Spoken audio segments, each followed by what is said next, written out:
الحمد للہ رب العالمین والصلاة والسلام علی خاتم النبیین محمد وعلی آلہ واصحابہ اجمعین۔ قال اللہ تعالی فی القرآن المجید وفرقان الحمید قل جاء الحق وزهق الباطل ان الباطل کان زہوقا۔ صدق اللہ مولانا العظیم وصدق رسولہ النبی الکریم ونحن علی ذلک من الشاہدین والشاکرین والحمد للہ رب العالمین۔ حضرات علماء اکرام، مشائخ اعظام، حاضرین مجلس، میرے لیے یہاں آمد ایک بڑی سعادت ہے کہ اللہ تعالیٰ نے آج اس ادارے میں حاضری کا موقع دیا، آس اکیڈمی میں، اور ایک عظیم الشان موضوع پر، اہم ترین موضوع پر منعقد ہونے والے اس اجتماع میں اللہ رب العزت نے شرکت کی توفیق عطا فرمائی، حاضری کا موقع عطا فرمایا۔ شبان ختم نبوت کے کام سے واقفیت تو پہلے بھی تھی، ان حضرات سے رابطہ بھی تھا، لیکن باقاعدہ ان کے کسی اجتماع میں شرکت کا موقع ملا نہیں تھا۔ اللہ رب العزت نے یہاں حاضری کا موقع بھی عطا فرمایا، اور ان حضرات کی جو محنت ہے، ان کا جو کام ہے، وہ آ کر خود دیکھا بھی، طلبہ سے بھی ملاقاتیں کی۔ ماشاءاللہ اللہ تعالیٰ ان کے کام میں برکت عطا فرمائے۔ بڑا بنیادی اور بڑا اہم کام ہے، اور جو تفصیلات ان حضرات نے بیان فرمائی اپنے کام کے حوالے سے، وہ بے حد ضروری اور لازمی چیز ہے۔ قرآن پاک میں جو آیت میں نے تلاوت کی، اللہ رب العزت نے فرمایا کہ قل جاء الحق وزهق الباطل ان الباطل کان زہوقا۔ حق تو اللہ رب العزت نے اتار دیا، قرآن پاک اللہ نے بھیجا، نبی کریم صلی اللہ علیہ وسلم کو اللہ نے بھیجا، صحابہ کرام رضی اللہ عنہم اجمعین کو اللہ نے بھیجا، اور پھر نبی کریم صلی اللہ علیہ وسلم کے فرمودات، آپ کی احادیث مبارکہ اور طیبہ، یہ ساری کی ساری امت کی رہنمائی کے لیے ہیں، جو حق ہی حق ہے۔ باطل تو ساتھ لگا ہوا ہے، وہ تو چلتا رہے گا، وہ دنیا ہے، دنیا کے اندر تو ہر چیز ہوتی،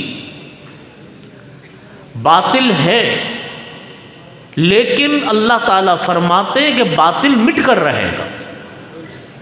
ان کید الشیطان کان ضعیفا۔ شیطان کے جو مکر و فریب ہوتے ہیں، شیطان کی جو دلیلیں ہوتی ہیں، وہ بڑی کمزور اور بڑی بیکار ہوتی ہیں۔ باطل بھی مٹ کر رہے گا، شیطان کے داؤ پیچ بھی مٹ کر رہیں گے، یہ تو اللہ نے کلام پاک میں فرما دیا۔ اور فرق ضالہ، فرق باطلہ، وہ تو ہمیشہ سے ہیں اور رہیں گے دنیا میں۔ نبی کریم صلی اللہ علیہ وسلم کے زمانے میں کتنے لوگ وہ تھے جنہوں نے نبی کریم صلی اللہ علیہ وسلم کے ہاتھ کے اوپر ایمان قبول نہیں کیا، توفیق نہیں ملی۔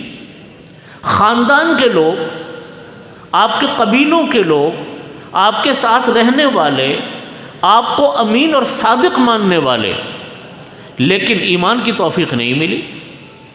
وہ اسی باطل نظریات کے اوپر، اپنے اس باطل طریقہ کار کے اوپر مستقل چلتے ہی رہے، اور ان کے اس طریقہ کار کے اندر کوئی فرق پیدا نہیں ہوا۔ لیکن جب نبی کریم صلی اللہ علیہ وسلم کی دعوت آئی، آپ صلی اللہ علیہ وسلم نے دعوت اسلام شروع کی، آپ کی وہ نبوت عطا ہوئی، تو دیکھتے ہی دیکھتے ایک بڑی تعداد لوگوں کی مسلمان ہوتی چلی گئی۔ لیکن صہیب رومی رضی اللہ عنہ، عمار ابن یاسر، بلال حبشی، دور دراز علاقوں کے رہنے والے، ان کو ایمان مل رہا ہے، اور اپنے خاندان کے، اپنے قبیلے کے لوگ ابو جہل، ابو لہب، وہ محروم ہو رہے ہیں۔ اللہ رب العزت نے ہمیں یہ دکھایا، یہ بتایا کہ دیکھو ایمان اور اسلام کسی خاندان کی جاگیر نہیں ہوتی، کسی علاقے کی جاگیر نہیں ہوتی، یہ انسان کے اپنے اعمال، انسان کی اپنی کیفیت، انسان کی ہدایت ہوتی ہے کہ دین اور ایمان مل جاتا۔ اب دیکھیے اللہ رب العزت نے قرآن پاک نازل فرمایا، قرآن پاک نازل فرمایا، حدیث شریف آئی، نبی کریم صلی اللہ علیہ وسلم کی بعثت ہوئی، لیکن فرق ضالہ چلتے رہے ساتھ ساتھ۔ لیکن ان فرق ضالہ نے کبھی اسلام کا راستہ اس طرح نہیں روکا کہ اسلام پس پش چلا گیا ہو، اسلام ختم ہو گیا ہو، اسلام سمیٹ دیا گیا ہو، کبھی تاریخ میں ایسی مثال نہیں ملتی۔ اب دیکھیے نبی کریم صلی اللہ علیہ وسلم سے بڑا کون ہوگا؟ اللہ کے بعد اللہ کے نبی علیہ الصلاۃ والسلام۔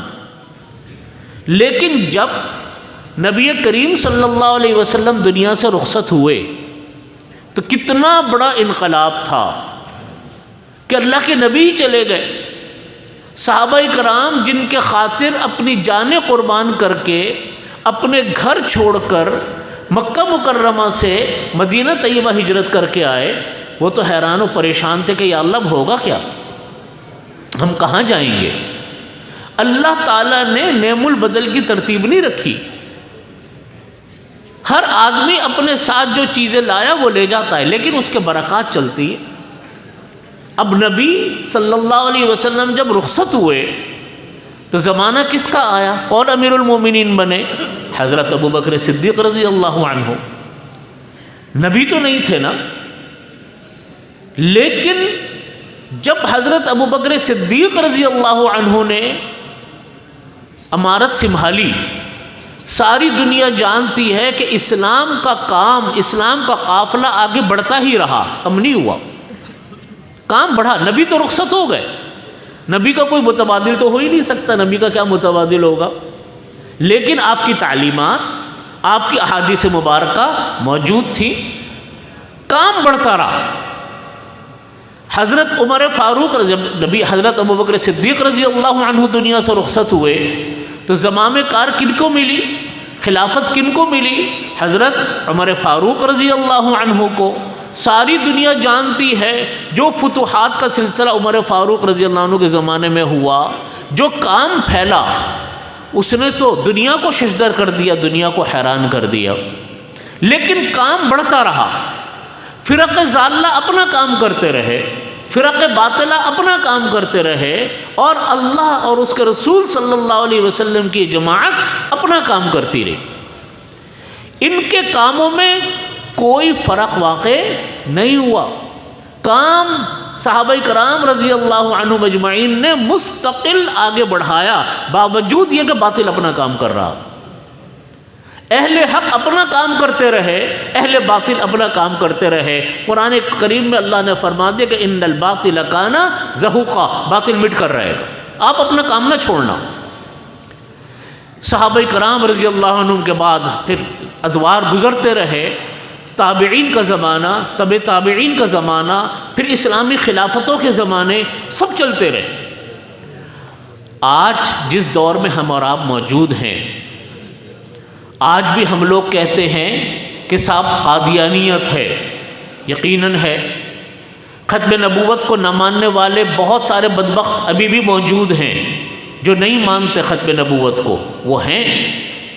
بہت سارے وہ لوگ ہیں جو صحابہ کرام رضی اللہ عنہم کی عصمت کے قائل نہیں، نعوذ باللہ من ذالک، ان کے بارے میں طرح طرح کی دشنام ترازیاں کرتے ہیں، اپنی عاقبت خراب کرتے ہیں۔ صحابہ کرام کو کیا ہونا ہے، ان کی شان میں تو کوئی کمی نہیں آنی، لیکن دو تین باتیں سمجھنے کی ہیں۔ آپ حضرات نے تمام دلائل کے ساتھ ختم نبوت کے مسئلے کو پڑھا، آپ نے شیعیت کے مسئلے کو پڑھا، آپ نے قادیانیت کو دیکھا، آپ نے اور دوسرے فرق ضالہ باطلہ کو آپ نے مطالعہ کیا، ان کے اعتراضات ہیں اور یہ چیزیں پھیل بھی رہی ہے، یہ بات نہیں ہے، لیکن اسوہ اور طریقہ اگر ہم اپنے اکابرین کا اپنائیں گے، اکابرین سے مراد ہے نبی کریم صلی اللہ علیہ وسلم کے زمانے سے لے کر حتی الآن ابھی تک کا جو زمانہ ہے، انشاءاللہ باطل مٹے گا، باطل تباہ ہوگا، اور قید شیطان جو ہے، شیطان کی چالیں یہ ضعیف ہیں، ضعیف ہی رہیں گی، کبھی بھی آپ کے اوپر ہمارے اوپر حاوی نہیں آئیں گی۔ وہ چیز کیا ہے؟ وہ چیز یہ ہے کہ ان صحابہ کرام رضی اللہ عنہم سے لے کر آج تک ہمارے جتنے اسلاف اور اکابرین گزرے اور جو اب موجود ہیں، اللہ ان کو سلامت رکھے، عافیت کے ساتھ رکھے، ان کا سایہ ہمارے سروں پر رکھے، ان سب حضرات کی محنت اس نہج پر ہوتی ہے۔ نمبر ایک، اپنے علم میں رسوخ، اپنے علم میں پختگی اور رسوخ۔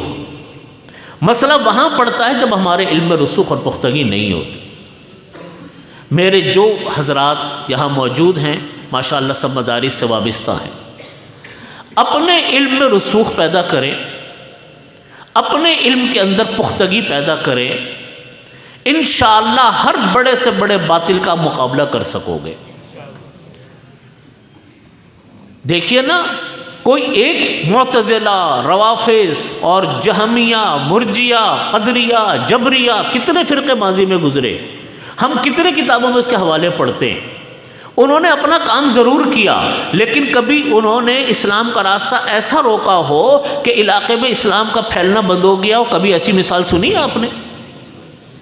آج بھی ہمارے پاس سامنے قادیانیت، ہمارے سامنے طرح طرح کے دوسرے فرقے موجود ہیں، لیکن اگر ہم چند باتوں کا اہتمام کریں، انشاءاللہ العزیز ہم ان تمام چیزوں کا مقابلہ کر سکتے ہیں۔ آپ کے اساتذہ نے آپ کو بتایا بھی ہوگا۔ نمبر ایک، علم میں رسوخ۔ نمبر دو، علم میں رسوخ تقوی کے ساتھ۔ دیکھو تقوی، جیسا حضرت مولانا ابو محمد صاحب دامت برکاتہم نے فرمایا، یہ اصل الاصول ہے تقوی اور اخلاص۔ تقوی کے بغیر کچھ نہیں ملتا۔ اگر اللہ ہی کی یاد میں کوتاہی ہو، اگر اللہ ہی کو یاد کرنے میں کمزوری ہو، تو پھر اللہ کی مدد نہیں آتی۔ تو بنیادی چیز تو تقوی ہے، اس میں تو کوئی شک و شبے کی بات نہیں۔ اور تقوی حاصل کرنے کا ذریعہ بہت آسان ہے، دو لفظوں میں عرض کر دیتا ہوں، وہ ہے اتباع سنت۔ وہ چیز کیا ہے؟ جتنی اتباع سنت کی اللہ تعالیٰ توفیق عطا فرمائیں گے، اتنا تقوی نصیب ہوتا رہے گا۔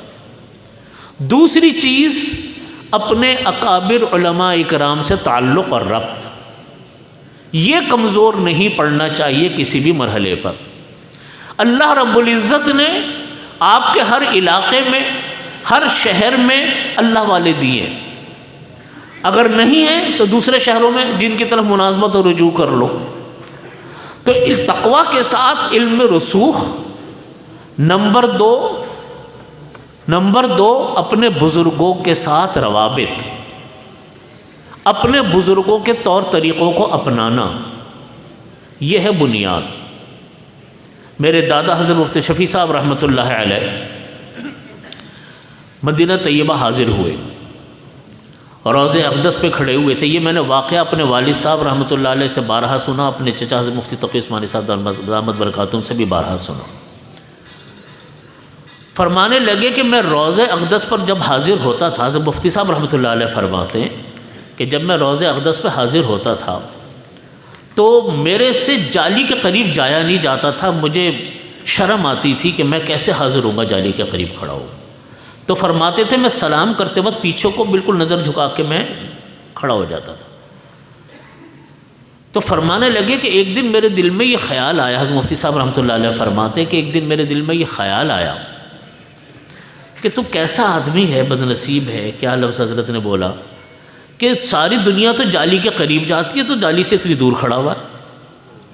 فرماتے تھے کہ میں اپنے آپ کو اس قابل ہی نہیں سمجھتا تھا، میرے اعمال اس قابل نہیں ہوتے تھے کہ میں قریب جا کے کھڑا ہو جاؤں، میں کیسے منہ دکھاؤں آقا کریم علیہ السلام۔ اس ششوپن میں وہ پیچھے کھڑے ہوتے تھے، تو فرمانے لگے اس ششوپن میں پھر دل میں یہ بات آ رہی تھی کہ ساری دنیا تو جالی کا ہاتھ لگاتی ہے، تم پیچھے کو کھڑے ہوئے ہو۔ تو فرماتے کہ مجھ کو یہ ایک آواز آئی، حضرت مفتی صاحب رحمۃ اللہ علیہ فرماتے، فرمایا کہ جو انسان ہماری سنتوں سے قریب ہوگا وہ ہم سے نزدیک ہے، چاہے جسمانی طور پر کتنا دور کیوں نہ ہو، اور فرمایا کہ جو ہماری سنتوں سے دور ہوگا، جو ہماری سنتوں سے دور ہے وہ ہم سے دور ہے، چاہے جسمانی طور پر کتنا قریب کیوں نہ ہو۔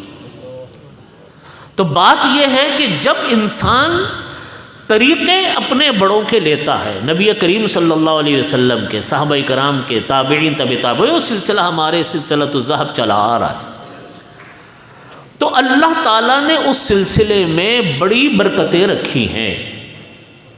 جب آدمی علم میں رسوخ ہو اور رابطہ بڑوں سے رکھے، اپنے اکابرین اور اہل حق کی کتابوں کا مطالعہ کرے، ان کے مواعظ کا مطالعہ کرے، انسان بڑی سے بڑی چیزوں کا مقابلہ کرنے کے لیے تیار ہو جاتا، اور اللہ تعالیٰ اس انسان کے ذریعے سے اپنے دین کی خدمت بھی کرواتے ہیں اور اپنے دین کو پھیلاتے بھی۔ ضروری نہیں ہے کہ آپ ہر ایک کو اس کا جواب ہی دیں، بعض اوقات انسان کی ملاقات، اس کے ساتھ اٹھنا بیٹھنا، وہی انسان کے تمام باطل نظریات کو ختم کر دیتا۔ کتنے لوگ آتے تھے نبی کریم صلی اللہ علیہ وسلم کے پاس، طرح طرح کے کفر میں مبتلا، آتے ہی ایمان قبول کر لیتے تھے۔ صحبت تو بعض اوقات ہر جگہ دلیل کی ضرورت نہیں پڑتی، بعض اوقات انسان کی یہ جو ماحول ہوتا ہے، آدمی کا اٹھنا بیٹھنا ہوتا ہے، آدمی کی اتباع سنت ہوتی ہے، اس کی جو برکتیں ہوتی ہیں، وہ برکتیں ہی انسان کے دلوں کو صاف کر دیتی ہیں۔ کہیں ضرورت پڑ جائے تو آپ دلائل دیں، آپ قرآن اور حدیث سے اس کا دل و دماغ صاف کریں، اگر باطل نظریات ہے یہ طریقہ اپنائیں، آپ دیکھیے کیسی چیزیں ختم ہوتی ہیں۔ یہ جو ہمارے ادارے ہیں، میرے والد ماجد حضرت مفتی رفیع عثمانی صاحب رحمۃ اللہ علیہ، آپ حضرات میں سے جو حضرات دارالعلوم تشریف لائے، انہوں نے دارالعلوم کا ماحول دیکھا، دارالعلوم کا تعلیمی نظام دیکھا، وہ جانتے ہیں کہ اللہ رب العزت نے ایک بڑا کام اس ادارے سے اللہ تعالیٰ لے رہے ہیں، اللہ تعالیٰ جاری اور ساری فرمائے۔ میرے والد ماجد رحمۃ اللہ علیہ کو پاکستان کے بہت بڑے بزرگ نے خط لکھا، وہ خط خود میں نے خط پڑھا، نام میں نہیں لیتا ان کا، بہت بڑا نام ہے، ہر آدمی جانتا، اور ان کی والد صاحب سے کوئی بہت زیادہ ملاقاتیں تھی بھی نہیں، وہ بھی بہت بڑے بزرگ تھے، پھر بیمار بھی تھے۔ انہوں نے خط لکھا والد صاحب کو، اور والد صاحب کو خط لکھ کر کہا کہ میں نے خواب میں دیکھا کہ آپ نے بڑے بڑے کافروں کو قتل کر دیا، آپ نے بڑے بڑے نامور قاتلوں کو کافروں کو قتل کیا۔ تو اب والد صاحب تو اس فیلڈ میں تھے بھی نہیں کہ اپنے ہاتھوں سے کسی کو قتل کریں، تو والد صاحب نے فرمایا کہ غالباً اس سے مراد یہ ہوگی کہ اس ادارے کے ذریعے سے اللہ نے دین جو دنیا میں پھیلایا، اور ہمارے ہاں کے شاگرد اور طلباء جو پوری دنیا میں جا کر جنہوں نے کام کیا، تو کتنے زیادہ کفر کے راستے روکے ہوں گے، کتنے زیادہ لوگوں کے باطل نظریات کو ہمارے ان فضلاء نے تبدیل کیا ہوگا۔ فرمایا کہ اس سے مراد مجھے یہ لگتی ہے۔ اس لیے میں یہ بات عرض کرتا ہوں کہ ہمارے جو یہ ادارے ہیں، ہمارے جو یہ مراکز ہیں، ہمارے جو مدارس ہیں، ہماری جو شخصیات ہیں، ان کا نظام، ان کی تعلیم، ان کی تربیت اگر مضبوط ہو، نظم و ضبط کے ساتھ ہو، مالی طور پر کوئی بدعنوانی نہ ہو، کیونکہ مالی خرابی سے بے برکتی آتی ہے۔ اگر اداروں کے اندر مالی بے ضابطگیاں ہوں، اداروں کے اندر اگر مالی طور پر نظم خراب ہو تو بے برکتی آتی ہے۔ مالی طور پر صاف ستھرے ہوں، نظم و ضبط ہو، تو ایک ادارے کو علی منہاج النبوہ اگر کوئی انسان قائم کرے تو بڑے بڑے کفر کے راستے ختم ہو جاتے ہیں، بڑے بڑے دہریت کے دروازے بند ہو جاتے ہیں، بڑے بڑے لوگوں کے عقائد ٹھیک ہو جاتے ہیں صرف ایک ادارے کے صحیح ہونے سے۔ کتنے دنیا میں انسان پھیلتے ہیں ایک ادارے سے، کوئی کہاں ہے کوئی کہاں ہے کوئی کہاں ہے۔ آپ کسی ملک میں چلے جاؤ، آپ کو اپنے مدرسے کا کوئی نہ کوئی مل ہی جائے گا اور کام کر رہا ہوگا، کچھ نہیں ہوگا تو نورانی قاعدہ ہی پڑھا رہا ہوگا بچوں۔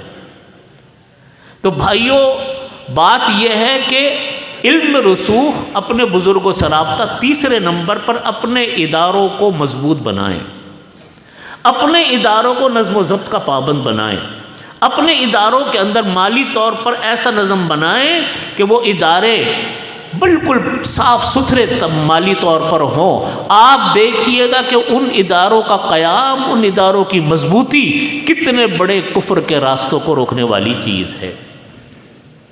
اور لوگ آتے، کوئی قادیانی مل جائے گا آپ کو، جہاں دلائل کی ضرورت ہو تو دلائل آپ نے پڑھے، کتابیں ماخذ آپ کے پاس موجود رہنے چاہیے، شیعت کے حوالے سے آپ کے پاس ماخذ موجود رہنے چاہیے، آپ کے پاس دوسرے فرق ضالہ باطلہ کے ماخذ موجود ہوں جن کے ذریعے سے آپ ان کو جواب دے سکیں۔ ایک بات میں آپ سے عرض کرتا ہوں، اور وہ بات میرے استاذ محترم حضرت مولانا شمس الحق صاحب رحمۃ اللہ علیہ ہمیں فرمایا کرتے تھے۔ ایک مضمون دارالعلوم میں شروع ہوا تھا، وہ کچھ عرصے چلا لیکن پھر وہ بند ہو گیا، تھا بڑا مفید مضمون، اور وہ پہلی مرتبہ شروع ہوا تھا اور ہمیں ہمارے استاد حضرت مولانا شمس الحق صاحب رحمۃ اللہ علیہ نے پڑھایا تھا۔ وہ تھا رد قادیانیت، رد عیسائیت، یہ مضمون تھا۔ تو رد عیسائیت تو استاد نے ہمیں بہت تفصیل سے پڑھائی، میں نے اس کو ضبط کر کے اس کو لکھ بھی لیا، لکھ کر الحمدللہ کتابی شکل کے اندر موجود بھی ہے۔ اسلام اور عیسائیت کا تقابلی مطالعہ، بڑا شاندار کتاب ہے، ہمارے استاد کی ساری باتیں ضبط میں نے کیا تھا، وہ چھپ بھی گئی۔ اور رد قادیانیت بھی ہمیں پڑھاتے تھے۔ ہمارے استاد ہم کو ایک بات ہمیشہ یہ فرماتے تھے، میں آپ حضرات کو عرض کرنا چاہتا ہوں چونکہ آپ حضرات کورس کر رہے ہیں۔ فرمایا کرتے تھے، ایک تو بات یہ ہوتی ہے کہ ایک آدمی نے آ کر، کوئی قادیانی مل گیا، کوئی عیسائی مل گیا، اس نے آپ کے اوپر اعتراضات کیے، آپ نے اس کا جوابات دیے۔ اس نے کہا کہ بخاری میں یہ لکھا ہے، آپ نے بخاری کا جواب دیا۔